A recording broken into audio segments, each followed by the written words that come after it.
নিজের একান্তই আপনজন যখন বেড়াতে আসে তখন কিন্তু খুবই ভালো লাগা কাজ করে। আর সে যদি হয় পছন্দের মানুষ তাহলে তো কোনো কথাই নেই। আসসালামু আলাইকুম, কেমন আছেন সবাই? আশা করছি আল্লাহর রহমতে সবাই ভালো আছেন। আলহামদুলিল্লাহ, আমরাও ভালো আছি।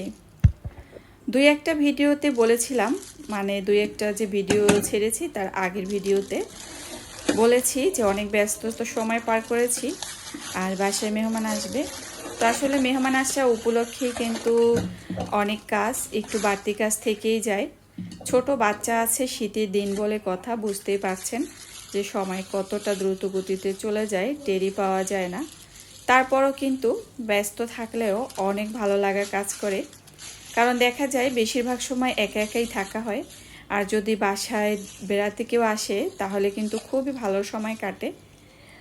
তো আমার বাসায় বেড়াতে আসছে আমার, ওই যে বললাম, একান্তই আপনজন এবং ভালো লাগার মানুষ, সে হচ্ছে আমার যা। আমার যা আসছে ভাসুর, তার ছেলে মেয়ে। তো এরাই তো আমার আপনজন। আর আমার যা একদম আমার বোনের মতো সম্পর্ক বলতে পারেন। আর একদম যখন বিয়ে হয়েছে, শ্বশুরবাড়িতে যখন গিয়েছি সেই শুরু থেকে আজ পর্যন্ত তার সাথে আমার খুবই ভালো সম্পর্ক। আর সে আসলে তো আমার কোনো টেনশনই নেই, কাজের তেমন চাপও থাকে না। মানে চাপ থাকে, বাট সে অনেকটাই আমার উপকার করে দেয়। মানে কাজে যখন হাতে হাতে যদি কাজ করা হয় সেই কাজগুলো কিন্তু খুব সহজে হয়ে যায়। তো সে কিন্তু বসে থাকার মানুষ না। তবে আমি হলাম এর আবার ভিন্ন। আমি যখন বেড়াতে যাই বাড়িতে, মানে আমার শ্বশুর বাড়িতে, তখন কিন্তু আমি ঠিকই বসে থাকি, তো কাজগুলো সে করে। আর বাসায় তো কাজের লোক সবসময় থাকে। আর আমার মেজো যা তো একটু ব্যস্ত মানুষ, সে যেহেতু সরকারি জব করে, তো যার কারণে তাকে ব্যস্ততা থাকতে হয়। তবে চাকরি সূত্রে যখন সে অফিসে যায়, মানে তাকে যখন যেতে হয়, তখন কিন্তু রান্না আমাকে করতে হয় না। যখন শ্বশুরবাড়িতে যাই তখন কিন্তু সে নিজে রান্না করে রেখে তারপরে যায়। কিন্তু আমাকে বলে যে আপনি আসছেন, অনেক আনন্দ করেন, মজা করেন, এই সমস্ত নিয়ে কোনো টেনশন নেই। আর বাড়িতে তো সবসময় একজন মহিলা থাকেই, সকাল থেকে একদম সন্ধ্যা পর্যন্ত, তো যার কারণে সমস্যা হয় না। তো যাই হোক, আসলে মূলত এগুলো বলার উদ্দেশ্য ছিল না, তাও বললাম। ওই যে ভিডিওতে কিছু কথা বলতে হয়, ভয়েস দিতে হয়, যার কারণে আর কি আপনাদের সাথে শেয়ার করা। তো এখানে আমি চিংড়ি মাছ ভুনা করব। আর দেখতেই পেয়েছিলেন বাজার থেকে একদম তাজা চিংড়ি মাছ নিয়ে আসছিল। তো আসলে 2 দিনের চিংড়ি মাছ ছিল, একটা ছিল তরকারির চিংড়ি মাছ, যদিও ওটাও কিন্তু ভুনা করে খাওয়া যায়, আর এটা ছিল বড়। তো তাজা চিংড়ি মাছ এখন ভুনা করে নিব। কেন জানি না, চিংড়ি মাছ যখন ভুনা করি তখন বিশেষ করে আমার ইউটিউব আপুদের ভিতরে নাফিজা আপুর কথা মনে পড়ে। কারণ সে তো এমনিতে মাছ পছন্দ করে, তবে আমার জানা মতে তার চিংড়ি মাছটা মনে হয় একটু বেশি পছন্দ। তো যাই হোক, আসলে আছে না কিছু কিছু বিষয় কিন্তু বিশেষ কোনো কারণে কিছু কিছু আপুর কথা মনে পড়ে যায়। হ্যাঁ, যদি সে তাদের সম্পর্কে আমরা জেনে থাকি তাহলেই মনে পড়ে। তো যাই হোক, এখানে কিন্তু চিংড়ি ভুনা করে নিচ্ছি। এপাশে চিংড়ি মাছটা উল্টে দিচ্ছি। এদিকে মেয়েও কান্না করছিল। তো মেয়ে যেহেতু কান্না করছিল তার কাছেও একটু আসতে হয়েছিল। আর যার কারণে হয়তো চিংড়ি মাছটা একটু বেশি হিট হয়ে গিয়েছিল। তো যাই হোক, সেটা সমস্যা না।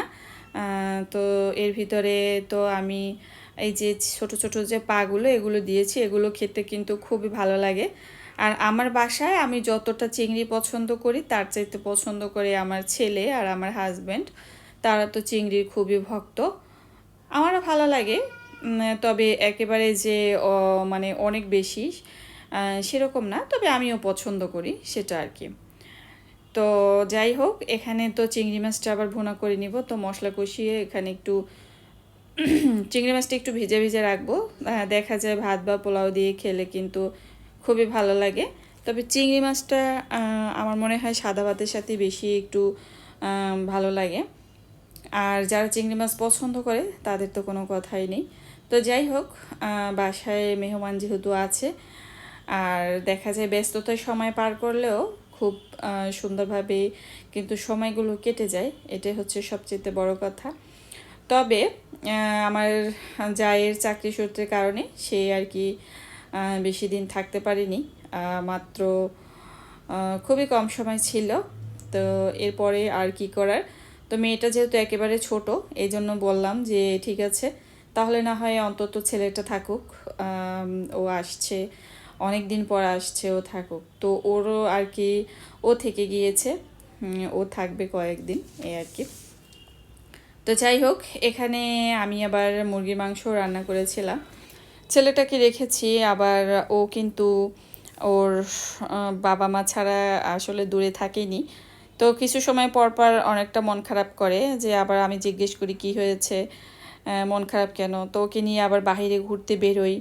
তো এই আর কি এরকম করে যাচ্ছে। এখন সে আর কি বলতেছে যে আমি তো অনেক দিন হয়েছে এসেছি, এখন আমি বাড়িতে যাব। আমি জন্মের পরে এতদিন বাবা মা ছাড়া কখনো থাকি নাই। তো আমি এবার বললাম যে ঠিক আছে, সবই তো তোমার আপনজন, তোমার চাচা, তারপর চাচাতো ভাই, চাচাতো বোন যারা আছে সবই তো তোমার রক্তের, তাহলে থাকো। তো ছেলে বলছে আমার রক্তের, এই জন্যই তো আমি কিছুদিন আছি এ আর কি। তো ছেলের বয়স, ও এবার ক্লাস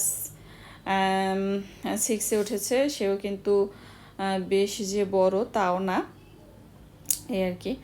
তো যাই হোক, আমার ছেলে আছে সাথে, তো দুই ভাই আর কি জমিয়ে যাচ্ছে, খুব সুন্দর দুষ্টুমি করছে।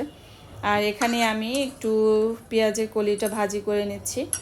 তবে পেঁয়াজের কলি কিন্তু এটা বলতে পারেন আমার ইউটিউব দেখেই শেখা, পেঁয়াজের কলিটা খাওয়া। আর এখানে একটু আলু আর টমেটো দিয়ে ভাজি করে নিচ্ছি।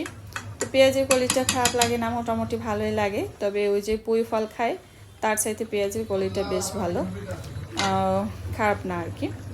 তো এই পাশে আর কি এক পাশে আমি পেঁয়াজ কলি আবার মুরগির মাংস রান্না করে নিচ্ছি, এভাবেই করে রান্না করা হচ্ছে। তো যখন যেটা পারছি সেভাবেই করে নিচ্ছি এই আর কি। আর কথা বলবো কি ভয়েস দিব কিছুই বুঝতে পারতেছি না, তা কিন্তু আমি মানে বক বক করতেই আসি এই আর কি। তো ছেলেটা চলে যাবে, আর জিসান ওইদিকে মন খারাপ করবে। তবে ওকে আর কি মন খারাপ করার আমি সুযোগ দিব না, কারণ আমিও একটু বের হব বলতে বাবার বাড়িতে যাব। অনেক দিন হয়েছে, বেশ কয়েক মাস হয়ে গিয়েছে বাবার বাড়ি থেকে আসছি, আর যাওয়া হয়নি, তো যাব। আর বিশেষ করে যাচ্ছি না শুধু মেয়েটার জন্য, কারণ বাড়িতে গেলে আমার কি বেশি মেয়ের দিকে খেয়াল রাখতে হয়, আর পাশাপাশি আমার বোনটা আছে, ও যতটা সম্ভব খেয়াল রাখে। আর এখানে তো পুরোটাই জিসানের বাবার সাপোর্ট পাই, তো যার কারণে আমার অনেকটা উপকারে আসে। বিশেষ করে রাতের বেলাতে মেয়েকে ঘুম পাড়ানোর যে ব্যাপারটা, আমি খাইয়ে দিই, ওর বাবাই ঘুম পাড়িয়ে দেয়, তো যার কারণে আমার অনেক সুবিধা হয় এই আর কি। তো এই তো কথা বলতে বলতে কিন্তু ভিডিও শেষ পর্যায়ে চলে আসছি। আর এই তো এখন এদের সবাইকে খেতে দিয়ে দিয়েছি। তো ভিডিও ভাবছিলাম যে ভিডিও করব, তারপর আর করলাম না। তো আজকের মতো এখানেই বিদায় নিচ্ছি। আল্লাহ হাফেজ, আসসালামু আলাইকুম।